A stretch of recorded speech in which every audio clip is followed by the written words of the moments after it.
Hello, everyone, and welcome to a new movie review. So, if you guys see from the background, you know what we're going to be talking about today. We're going to be talking about the new movie that everyone seemed to be so hyped up about, the highly anticipated film Sinners, starring Michael B. Jordan and directed by Ryan Coogler, which, of course, that is the director who directed the Black Panther. Now, before I get started on this movie review, two things. Apologies on my appearance. This was actually just last night that I actually went to the movies at the last minute when I wasn't even in the mood of it.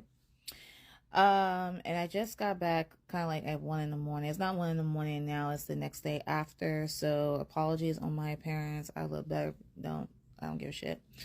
And second of all, this review, as always, will disclaim some spoilers.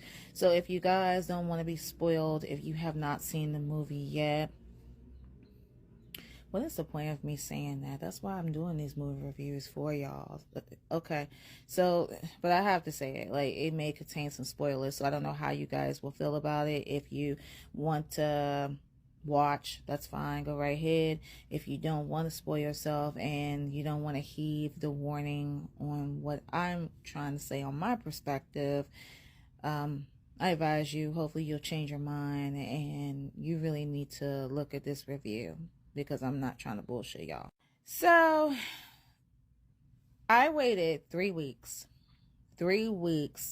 to get the time to go see this movie. And yesterday I was, of course, doing a little bit of family time with my folks. My stepfather, he was the one that wanted to go to the movies. He was like, let's go to the movies. And I asked him what he wanted to go see. He wanted to see Sinners. And of course, when I heard it, I was thinking like, oh, wow, that is so cool, because I've been trying to see this movie for 3 straight weeks. It was like mad busy for me. My mom had to move. I'm working. I'm, doing this and that. I'm very busy. So he called me right at the time where I wanted to sit down and chill instead of going home. But anyway, we went to the 9:45 show at our local theater, and the movie itself is a total of 2 hours long. Just FYI, is over 2 hours and some minutes long. So we get in there, we get comfortable, we get there really early, and when we came in, it was only one gentleman that was sitting in the back. Of course, we were early. And however, as the movie trailer started, more people started coming in. Of course, the movie theater itself is not going to be like packed or whatever. So it was like kind of like a small theater, but it wasn't like packed. But anyway, we get to the movie. So in the movie, this circles around Michael B. Jordan's character or characters. Child, I'm not even going to take no time taking the name, but long story short, he's playing twins. As you guys see in the background, he's playing twins. And what has happened is that his characters, and let me say this about the twins. I am not going to criticize the characteristics, but I don't know if I was the only one who noticed this. Okay, so you guys know that Michael B. Jordan was, he played Killmonger in the Black Panther. I can't tell if it seemed like to me there was one twin that was like a version of him in a way, and then the other twin was giving me, he was using that Killmonger characteristic in the other twin, and I picked up on that. I was like, wow. It was like looking at one of the twins, I'm getting Killmonger vibes, because you know how it was in the Black Panther. You know how much we really love Michael B. Jordan's character in that role. So I think that was really cool of him putting that little sprinkle in there, that, oh my God, we got a little bit. It's almost like thinking of Killmonger back in 1932, which movie was based on. So I'm not going to knock that. That was pretty cool. And what they're doing is that they had a rough lifestyle.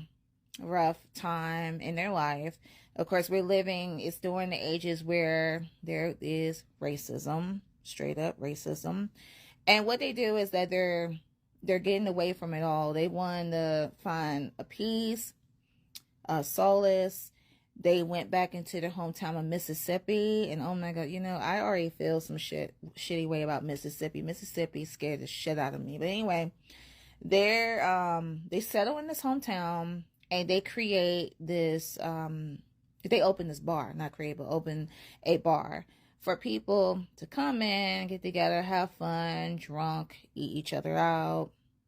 Excuse my language, but that's a little bit up in there. The environment itself, I noticed throughout the movie, it wasn't really much that was going on. It was just more like people talking like they were in the hood. And I don't want to use those terms, but you know how black people talk. If you black, you know what I'm talking about, how black people talk. And it was a little bit of that. It was a little bit of partying, drinking. There were some funny moments. And then there was this other guy, this gentleman here. Now, I was trying to get some information on him, but if I can find it, then I will slap it here. So the movie circles around his character as well. Somehow or another, I'm not sure if he has summoned this evil thing, coming from, like, Christian background, very hard, religious, Christian lifestyle, saying like, oh, you can't, be playing like God and the devil. And somehow this being came about. It was basically like these things that had like red eyes. It looked like something like out of Twilight. Another thing that I noticed also, that before it was identified that these people that this guy, the little one, has summoned, they were actually vampires. There was another thing that I noticed that they had did quite similar. Now, if you guys are fans of True Blood, you do know that when a vampire visits a home of a human, they cannot go in unless there is an invite. I totally recognize that different scenario in this film as well. So I'm like, they're taking a little bit of True Blood in there, because it said True Blood vampires can't go into any home, no matter if it's a club, whatever, like any home in particular. In this case, it's like a club. I don't know if they live there or whatever, but they're not able to come in like that. So I noticed that little thing on there. And then another thing also, I noticed as well that when it came down to the vampires eating people left and right, they didn't get to that shit until midway throughout the movie.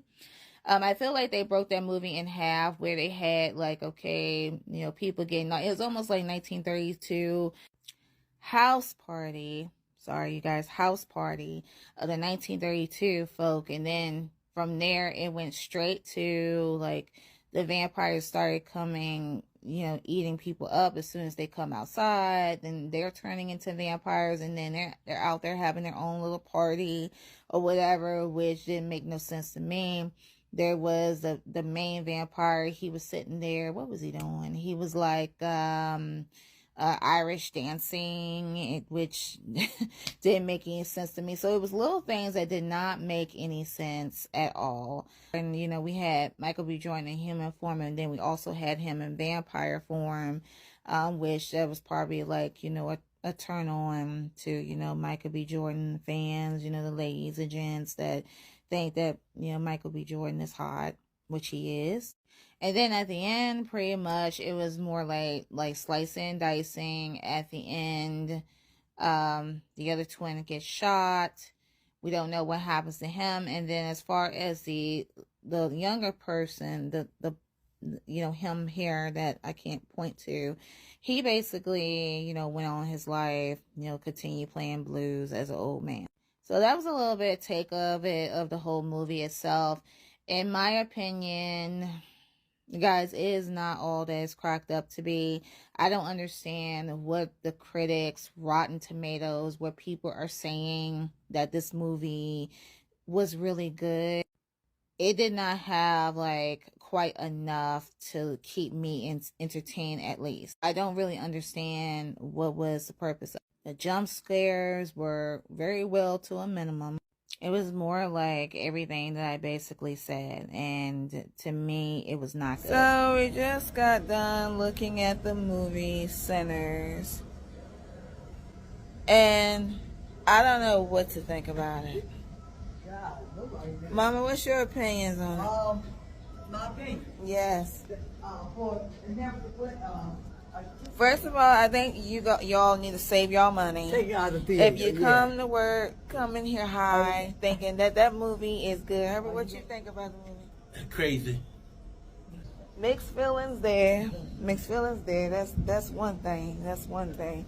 Second, I do feel like that they were using Michael B. Jordan. They were using Michael B. Jordan. Yeah, they were literally using Michael B. Jordan. Using him because they know everybody loves Michael B. Jordan, right, Mom? I don't know about the skies, man. Yeah. So, we didn't understand the movie at all. I say, save your money, please. Save your money. You guys, the movie is not hyped up as it is to be. I don't know what other people are talking about. Whether if they smoked something, whatever the case may be.